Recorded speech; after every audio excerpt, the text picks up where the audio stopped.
Hey Snapchat, today I want to talk about the struggles of being a founder, about the frustration and loneliness and stresses of being a CEO. We live in a public world of social media where everyone puts on their best face, so you imagine that every other company is doing amazing and only you are dealing with struggles.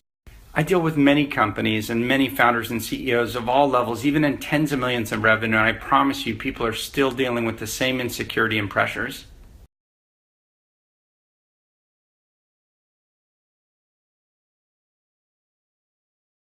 I wrote a blog post called Startups Are All Naked in the Mirror. My analogy is all your competition markets itself in a tuxedo, but you see yourself in the mirror every morning.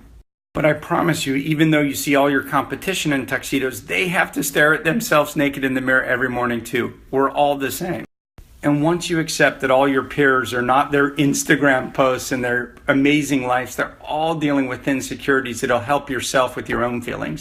You need to know it's okay to go on this roller coaster. It's a journey everyone goes on, but you've got to find a way to pull up your socks and give yourself self-confidence. I like to say the job of a VC is chief psychologist, because a lot of times what you're doing is helping people deal with their fears and insecurities and stresses. And the problem with being a CEO is you yourself need to be chief psychologist for your team, and everyone's looking at you. It's really hard if you yourself are showing fears. The unfortunate truth is that most people can't deal with these pressures, and so you as CEO need to absorb more of this so that your team doesn't. And just know that everybody, even VCs or anyone in any successful position, has good days and bad days, trust me.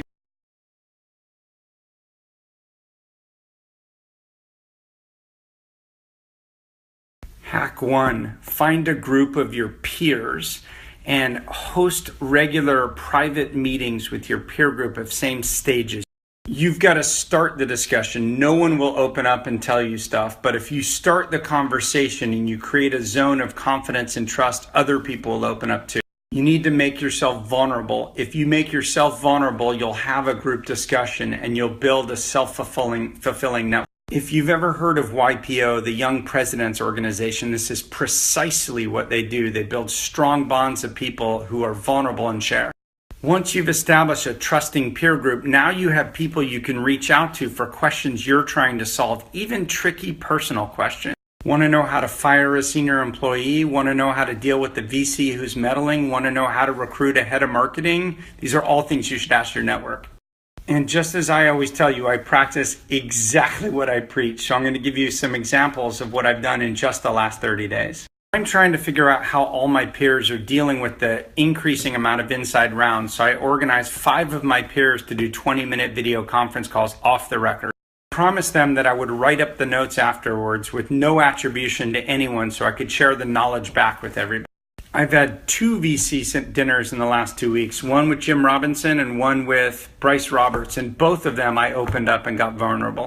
In each, I just asked 20 questions about how they're dealing with issues that I myself am trying to deal with. I opened up and I sought advice. That's when you start to realize that everyone has the exact same issues and other people start to open up back to you and you realize you're the same as everybody. And trust me when I tell you, even VCs have big stressful days. They have good days, they have bad days. Today was not a great day for me.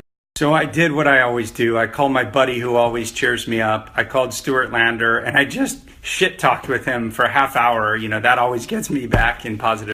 And at 47, I've just been on the roller coaster for so many years that I've learned that the low days are often preceded by good ones. And on your lowest days, you really have to just struggle to keep perspective. And that's where I want to end. Good luck to you in your journey.